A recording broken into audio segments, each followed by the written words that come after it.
this is Rabbi Steinle from Los Angeles. I wanted to make a quick video to show people who might be making a Seder for the first time. Some people might even be making a Seder by themselves and not really know how to go about making a Seder. Maybe you've always relied on a relative who made the Seder in their home. Maybe you've only been a guest at a Seder. Maybe you've never even been a guest at a Seder and you'd like to make a Seder for the first time.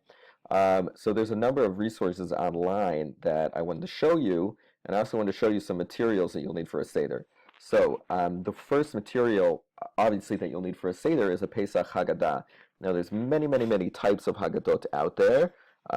Some of them are in print. Some people are not don't have access to print Haggadot, so I also want to show you some PDF Haggadot that you can find for free online. So let me just show you a difference between different types of Haggadot. Right, so here I have two very different types of Haggadot.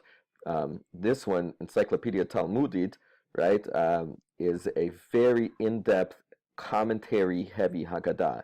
In order to learn this Haggadah before Pesach, if I was going to learn the entire thing, right, see how many words there are, it would take me basically all year to learn this Haggadah, which I have not yet done. This other Haggadah I have here, called the Koren Haggadah, and there's many Haggadot like this as well, is ideal for leading a Seder, or ideal for participating in a Seder, because if you see, there's the text of the Haggadah. It's in Hebrew and English, for those of you who need to hear the English, and there's also footnotes. Now, the footnotes are critical. The footnotes are very important. This one has footnotes both in Hebrew and English. If you take a look, here is a footnote. This is what I mean by a footnote, the small writing. And the footnote in English can be found over here. It says, outside Israel, the Omer is counted the second night of the festival. Now, those are very important. If you have a good Haggadah with good footnotes, there's when you're actually leading the Haggadah, you're leading the Seder, those footnotes are going to guide you. You might actually want to go through your Haggadah and highlight all of the footnotes would be a really good idea. Now, for those of you who don't have access right now to a print Haggadah, which is very possible. There are a number of organizations that have made PDF Haggadot available, some of them just this year for the crisis that's going on right now, and some of them have always been available. So let me show you two Haggadot that I think are fabulous. The first one, if you type in your browser NCSY.org. NCSY is a youth organization, an Orthodox youth organization, /Passover.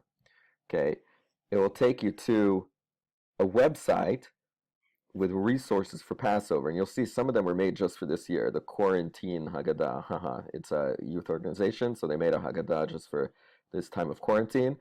But this first Haggadah is one that I want to go over some of the introductory pages with you. It's called Just One. They sell this in book form as well. And if you click on the link, it'll take you a link to their shop. And here you can download. There's a button to download the PDF. So I'm going to go ahead and do that. And what's going to come up is this beautiful PDF Haggadah that they made just for this year of quarantine. And so if you take a look, we'll go ahead and in a minute look over some of these introductory pages, which are going to give us an outline of the Seder.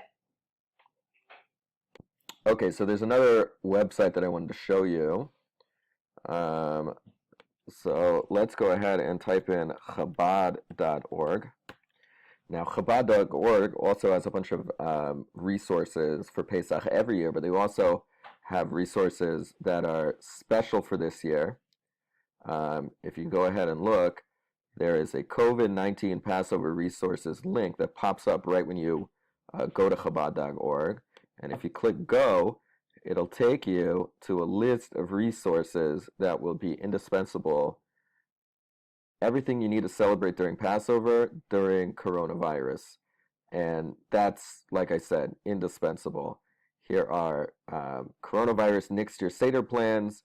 What supplies do I need? Can you suggest some ballpark quantities? Can we do it over the phone or via Skype? What should I do if my Hebrew isn't good enough? Amazing. I would really check this out if you are making a Seder for the first time this year. But besides that, let's say you click on the what things do I need, you'll see here a link for a printable Haggadah. Now, the good thing about this Chabad Haggadah, they have three different Haggadot. One's only in Hebrew if you speak Hebrew well and you understand it. One's only in English if you have absolutely no concept of the Hebrew and no ability to read the Hebrew. And then you have also one that's printable in Hebrew and English. So let me go ahead and show you the printable Hebrew and English one. Okay. And what you're going to see about this Haggadah, well, it has, it starts off with some introductory essays, which are very nice, not really any pictures. But when you get to the actual Haggadah, right, you see there's not a lot of footnotes, right? It's mostly text. And what do we have here? And instructions, text and instructions. And you have the page in Hebrew and the page opposite in English. So this is an excellent Haggadah to actually use at the Seder. Like I said, you might want to go through and highlight all of the footnotes because those are going to guide you through the Haggadah. Okay, that being said, that's the Haggadah. Why don't we go ahead and look at some of the things that you're going to need to actually make a Pesach Seder. So if you look at this page, what you'll see in front of you is a Seder plate. Now, again, Seder plates are a convention. Seder plates are something which was created so that you have all of the ritual foods in front of you during the Seder at the same time. Now, I'll show you. For instance, we have a fancy silver one that we inherited from my in-laws, but we also have this very cheap, relatively cheap plastic one. And so Seder plates don't have to be expensive. They come in several different varieties, whether you, depending on your minhag, depending on your family's custom. This one is a generic Ashkenazi one. There are also ones that follow the Kabbalistic interpretations of the Torah, of the Arizal, and they have a little bit of different order. But what we see here is you'll see in the Seder plate are 1, 2, 3, 4, 5, 6 different bowls. Now, if you don't have a Seder plate, that's okay. You can still have a Pesach Seder. What you could do is you could take a single plate, right, a single ceramic plate, and put the different things around the plate. I've actually been to a Seder where the host of the Seder was actually a very chashuv, a very important rabbi, and he didn't have a special Seder plate. He just took a regular ceramic plate, a porcelain plate, and put the different things around the plate. So let me go ahead and show you back on this document what are some of the things that you're going to see on the Seder plate. So the first thing you're going to need are 3 matzot. Now, matzah that comes in different varieties. Generally, there's 3 types of matzah that you could buy. And matzah is, it's nowadays the main mitzvah of food that we have at the Seder is eating the matzah. It's a mitzvah which is directly from the Torah to eat the matzah. And at the Seder, it's preferable to eat something called shmura matzah. Now, I have 3 different classes of matzah in front of me, and I want to show you what that looks like.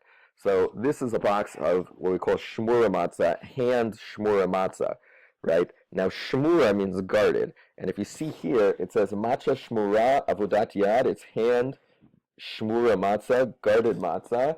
And it should say somewhere on the box, dun, dun, dun, dun, dun. Here, it should say somewhere on the box, shmura mishat ketzira.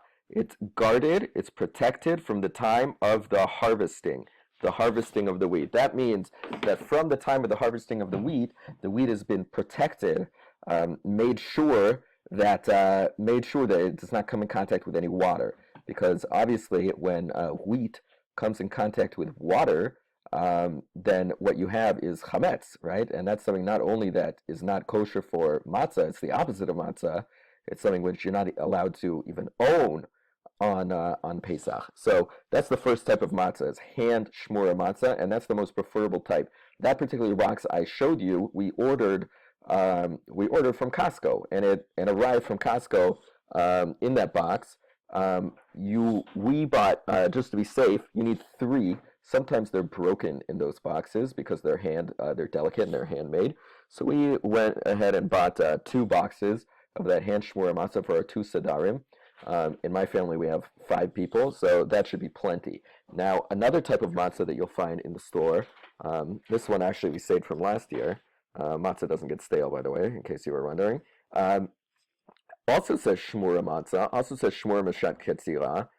It's also guarded from the time of the harvest, right? But this is machine matzah, right? So if you don't have, or you're not able, or it's too expensive to get the shmura matzah that's handmade, because it is a little bit on the expensive side, you can buy this type of matzah which says shmura on it, which is also preferable for the Seder. Now, if for whatever reason you were not able to get shmura matzah for the Seder, which is highly, highly preferable, you can use regular matzah, which is not shmura. All matzah is guarded from the time of the grinding of the wheat, right, until it's grinded into flour to make sure that that flour does not become chametz. All matzah that is kosher for Pesach, right, will be like that. And you'll see down here, the critical part is that it actually says kosher for Pesach on the box. Believe it or not, you can go to the grocery store and buy matzah which is not kosher for Pesach. Matzah factories produce matzah all year round, and some of the matzah they produce is like it's like matzah style,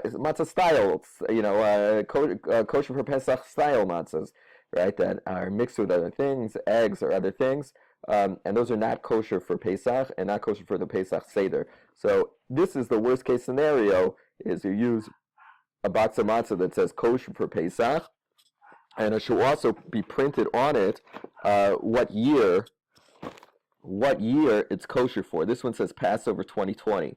So again, 3 types of matzah to use. The most preferable is the hand shmura matzah. The less preferable is the machine shmura matzah. And the least preferable is kosher for Pesach matzah, which is not shmura.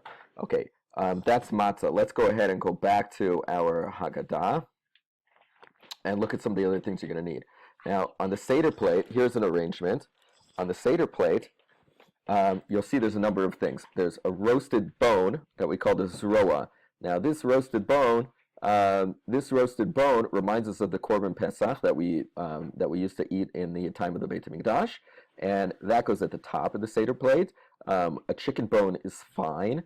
You could roast it in the oven. It should try not to have very much meat on it, less than a kazayit. Some people are even careful to remove all the meat off of it. Here we have an egg. An egg reminds us of a different korban, just because it's a cooked dish.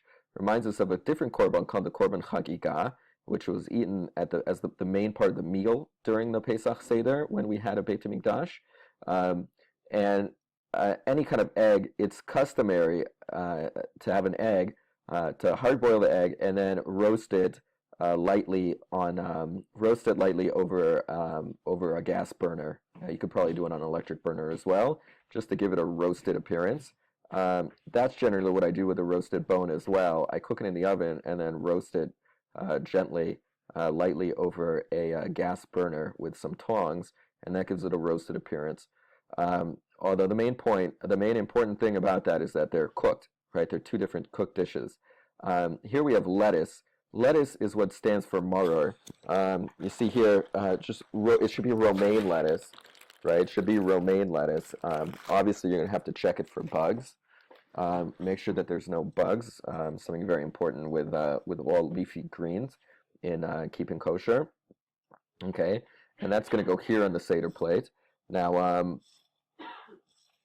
we'll talk a little bit about how much maror you're going to have to eat and at which times in just a minute. But the other type of maror on the Seder plate, is horseradish. But it's customary on the Seder plate to have 2 different types of maror: romaine lettuce and horseradish. And there's other things that you could use as well. Again, the horseradish you should use should be a horseradish root. and preferably one which is grated before the Seder. And you should grate it before the Seder, and you should let it air out a little bit. Don't put it in a airtight container, but let it air out a little bit because it can be very hot. Charoset is the next thing on the Seder plate. Charoset, it says here, is a mixture of apples, cinnamon, nuts, and wine. Now, typically, what you do is you chop everything up as fine as possible. So what I have here, I have some apples. My family, we use almonds because my wife is allergic to walnuts, but walnuts are typically used. Cinnamon, right, which you can just use regular powdered cinnamon as long as it's kosher for Pesach. And wine, we use grape juice because we don't typically drink wine. And we'll talk about the 4 cups of wine in a minute too. But what you do is you mix them all together, and the longer you let them sit, sort of the more the flavors have to, the more time the flavors have to sort of blend together and make a nice flavor. The last thing that we're going to mention on the Seder plate is the karpas. Karpas is a leafy vegetable, celery or parsley. I have parsley that grows in my garden that I use, but celery, I've used celery in the past, and I've seen people use a boiled potato. Again, leafy greens should be checked for bugs. Like on any other day of the year, we Jewish people are always careful to check for bugs, leafy greens. The last thing you're going to need before you start your Seder is a bowl of salt water for the karpas. When we get to the step of the karpas, before we say the bracha, B'rei Pri Adama, we're going to dip it in salt water, so you're going to need some salt. Let's go ahead and, let's talk about one more thing, the 4 cups of wine. We drink 4 cups of wine throughout the Seder. There are 2 types of, well, really there's a number of different, there's, let's say, 3 different types of wine that are that could be used. And again, just like with the matzah, there's a more preferable, less preferable, and a least preferable of all of those. The most preferable one is going to be used an alcoholic wine, an alcoholic red wine, which could be sweet or could be not sweet, depending on your preference. But you see here, I use grape juice, which is less preferable just because I don't drink wine. So that being said, we'll drink 4 cups of wine throughout the Seder, so make sure you have enough wine for that. We'll talk about a little bit about shiurim. Shiurim are measurements. Since all of the eating that we do at the Seder is fulfilling a mitzvah, there are prescribed measurements for the food that we eat. And we will talk about that in just a minute, what the prescribed measurements for the wine is. So the minimum size for each cup of wine that you're using is going to be 3.5 ounces, which is what we call the revit. Now what I use, every year I just kasher for Pesach, my Kiddush cup that I use the rest of the year. 3.5 ounces, you want to think about a regular can of soda is about 8 ounces. So the minimum size for the cup that you need at the Seder is 3.5 ounces, which is going to be a little less than half of a regular 8-ounce soda can. Now, you can use any size cup that you want, but there's going to be a difficulty if you use a cup which is too large. And the difficulty is that when you're drinking the wine, you need to drink, preferable to drink the entire thing at once, the entire cup at once, so hence a smaller cup like this. If you use a larger cup, that might be impossible. I've seen people use very large wine glasses at their Seder, but you at least need to drink over half of the cup that you're drinking it from. So try to find a cup which is relatively small. You can always drink more wine after that, but for the 4 cups, you need to be able to drink most of this cup in one sitting. So let's go ahead and talk about the shiurim, we call shiurim for the rest of the Seder. How much matzah do you need? How much maror do you need? So let's go ahead and take a look. Now, what the best thing to do when it comes to shiurim is to print out. Now, you could, in years where you can go to a Judaica store, you can actually buy these laminated. But here, what I did is I printed out a PDF, which was made specifically to fit an 8.5, 11 size piece of paper, and which gives you the different shiurim, the different amounts of matzah, and the different amounts um, of maror that you're going to need at your Seder. So if you see here, this entire sheet is like the size of a maror leaf, which would be the of a romaine lettuce leaf, which would fulfill your obligations for maror, not discounting the stalks. If you just take stalks, it's actually a very small amount, but if it's just leafy green, take up the entire piece of paper. Now, over here shows the amount of matzah you need. Now, for the first time that you're eating matzah, we generally use a larger amount of matzah, which if you're using one of those hand machine matzahs, those handmade shmur matzahs, it's about a third of the matzah. Um, the second time we eat matzah is korech. In the matzah sandwich, you're going to use less, right? Which comes out to be about a quarter of one of those handmade shmur matzahs. And for the afikomen, again, you're going to use another third of that of those handmade shmur matzahs. So altogether, there's 3 times that we eat matzah, and if you print out something like this, it's going to really be very helpful for you. So I want to show you where you can find online one of these PDF charts. So what I found when I went to Google and I typed in matzah maror shear measuring card, what popped up was this item from chinuch.org. Now you might need to download it. You might need to register with the site. It's free to register with the site. But if you click on that link, it will take you to a place where you can download a JPEG image. And when you open it, it's actually beautiful. I mean, it's actually really beautiful. The nicest one of these that I've ever seen. And of course it's copyright, it says down here. But you're free to use it. It's made as a public service for teachers and for people who need it. And if you print it out on a 8.5 by 11 sheet of paper, right, it'll come out looking just like that. And you actually just take your matzah and you hold it up to this chart, and you'll see exactly how much you need. Now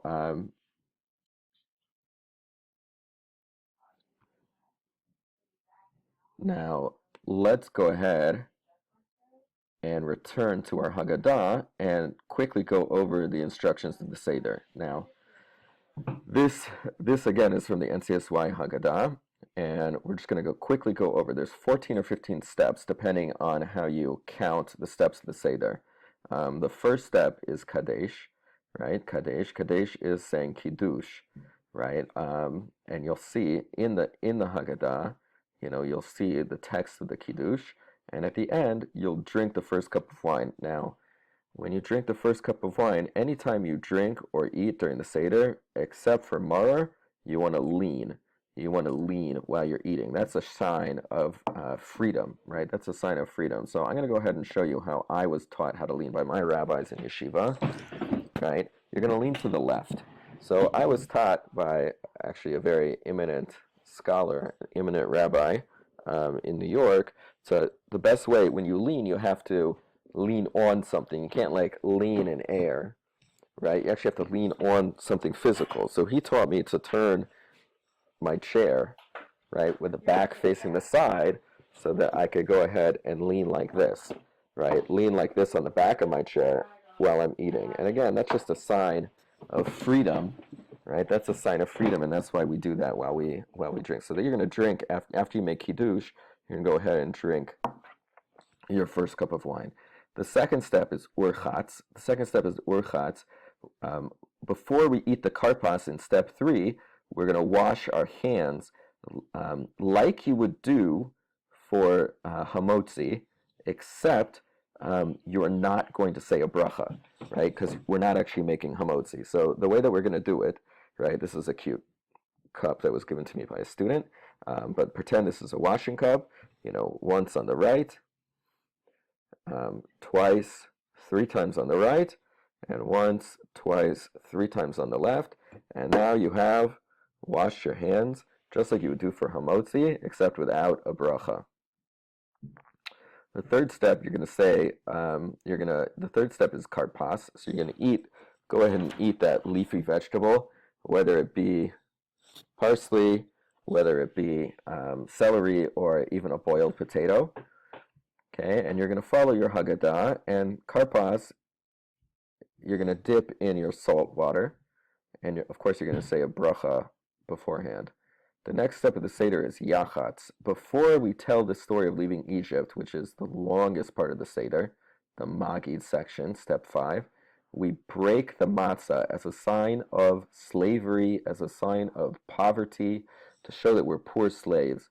Now, again, if you remember, I said we had three matzahs, and the matzah that you're going to break is the middle matzah. You're going to break the middle matzah, okay, and you're going to hide the larger piece for the afikomen, and you're going to keep the smaller piece that you broke in between the two full pieces. So again, you're going to have a full piece on top, half a piece in the middle, and a full piece on the bottom. Okay, and that is typically sits just directly above your Seder plate. Some people have the custom to put it actually underneath their Seder plate, which is a Kabbalistic custom. Some people have Seder plates that have a built-in matzah rack underneath the Seder plate, but that's not necessary. So during Yachatz, we're going to break the matzah, and the longest part of the Haggadah is the Magid section, where we go ahead and we tell the story of leaving Egypt. Now, when we tell the story of leaving Egypt, there are a number of times. First, you're going to pour the second cup of wine before the Magid section, right? Because the second cup of wine we're going to drink at the end of Magid section, and just like you have the Kiddush cup, you fill up the Kiddush and cup before Kiddush, and then you drink it at the end of the Kiddush, so too, for the Magid section, the second cup of wine, you're going to fill it up before the Magid section, and you're going to drink it at the end. Now, there are a number of places, and this is where I told you might want to highlight the footnotes in your Haggadah. There are a number of places where you're going to do things such as raise the cup in the middle of the Magid section, where you're going to hold up the matzah, where you're going to point to the matzah, where you're going to uncover the matzah, or you're going to remove the Seder plate. Do all sorts of actions in the middle of the Magid section.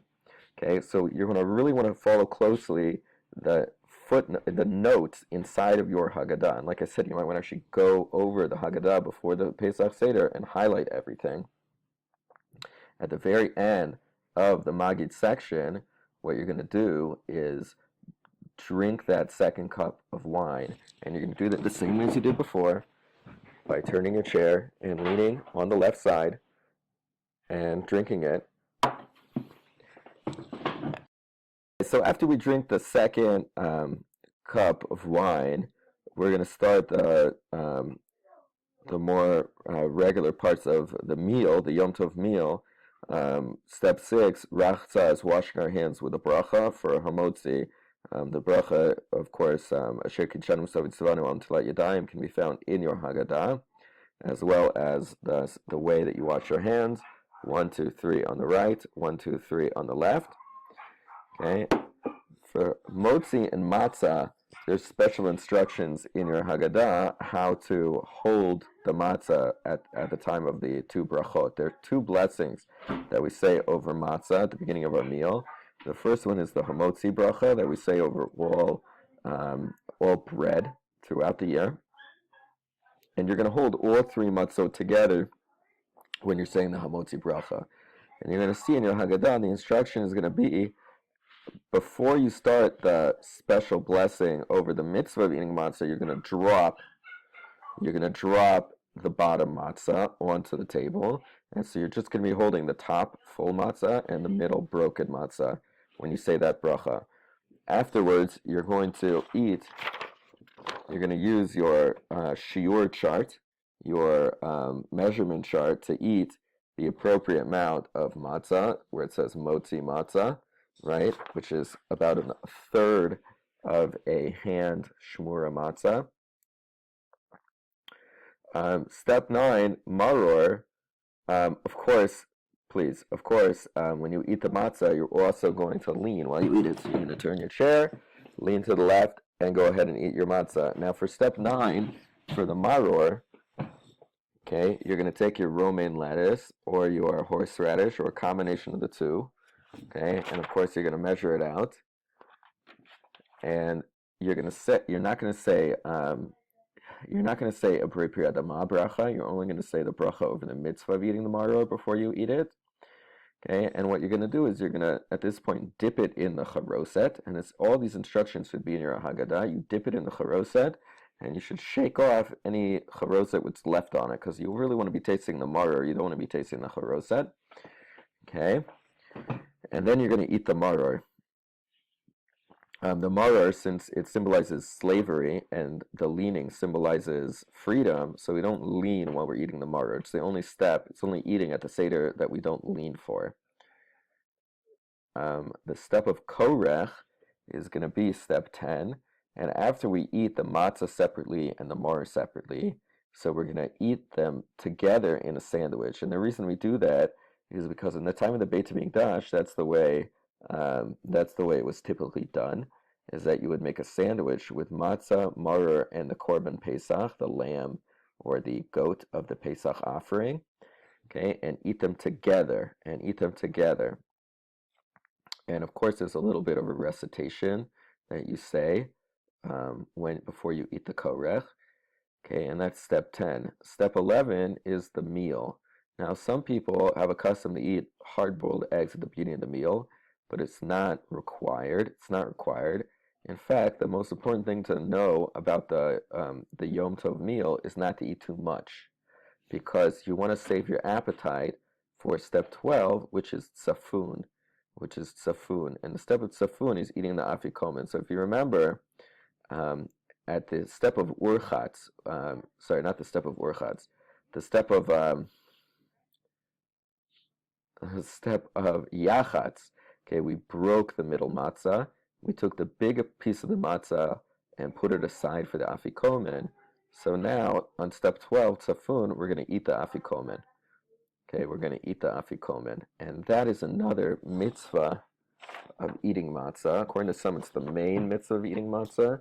And so if you see on our handy-dandy chart that we printed out, the afikomen is the bigger size of a shear, approximately a third of a hand shmura matzah. Now, afterwards in your Haggadah, step 13 is barech. Okay, and before we do barech is birkat hamazon, the regular benching after the meal, the regular grace after the meal, and we're at the very end of it, you're going to drink the third cup of wine. So what you want to do at the beginning is fill up your cup of wine, and you're going to hold it for most of the recitation of birkat hamazon, right? And at the very end, you're going to drink your third cup of wine. Okay, now between barech and the next step, you're gonna have an extra step, which is not written in, but you're going to fill up a separate cup of wine, right? We call it a fifth cup of wine. Really, there's 4 cups that we drink, and the fifth cup is for Eliyahu, and you're gonna leave that on the table, and you're not gonna drink it. There's a little recitation that we say after Eliyahu, where we actually go to the door, go to our front door and open it. And we say a little recitation at the door, in the doorway. And then we go to step 14, which is Hallel. Hallel are songs of praise. We actually started saying the Hallel, the songs of praise, at the very end of the Magid section. And now we're going to finish it. We're going to finish it here near the end of the Seder. Now, again, Hallel, we're going to say over a cup of wine. So you're going to fill up the cup of wine before you say the Hallel.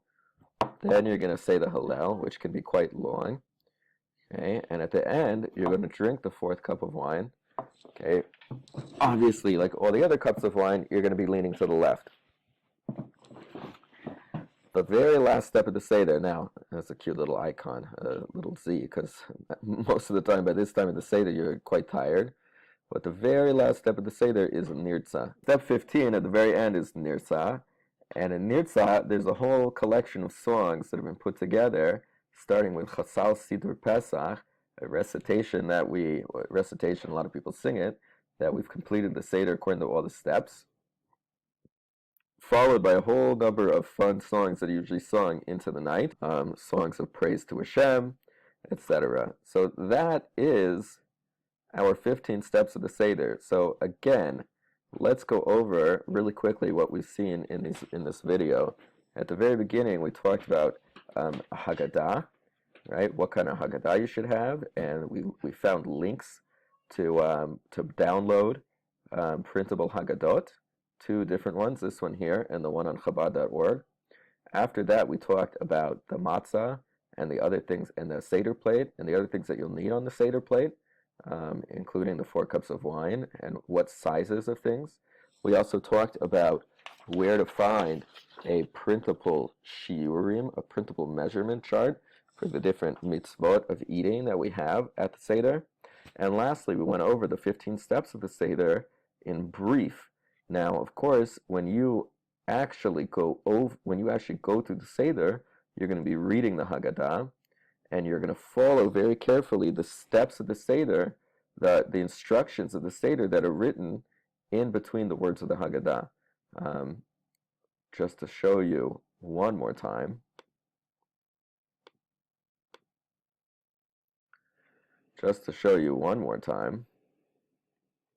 You're going to see, here's the Haggadah, and you're going to see in between the words of the Haggadah, notes in between the words of the Haggadah. And you're going to follow this very carefully. And you're going to follow the notes in between the actual words that you say in the Haggadah. And you might want to go ahead and, like we said, highlight those because they typically are very small to help you lead the Seder. Okay, I hope this guide, this crash course, has been helpful to all of you who are making a Seder for the first time or who are not experts in making a Seder. Please, everybody have a happy and healthy Seder. I hope this has made you feel more comfortable and given you a little confidence that you too can make a Seder even under difficult circumstances.